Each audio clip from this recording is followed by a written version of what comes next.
Why does your scanner show the P0016 engine code? What does it mean? P0016 is a diagnostic trouble code for crankshaft position, camshaft position correlation bank 1 sensor A. This engine code indicates that the camshaft position sensor A for bank 1 does not correlate to the signal from the crankshaft position sensor. Under this circumstance, stop driving and repair your vehicle immediately.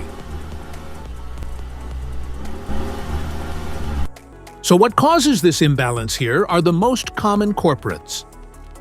This error could be caused by these possible faults in your car. Timing chain or belt issues. Faulty sensors. Variable valve timing issues. Low oil level.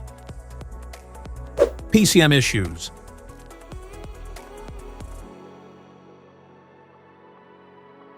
Damaged reluctor wheel. Warn guides.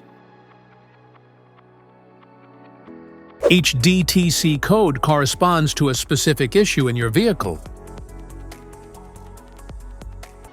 This error code can appear in any vehicle with an OBD2 system, which includes vehicles manufactured since 1996. It is commonly found in BMWs, Mercedes, Volkswagens, Audis, Hyundais, and Vauxhalls. If you want to fix this error code, let us know in the comments section. We will definitely make the video on your demand. If you like this video, don't forget to subscribe to our channel. Thanks for watching.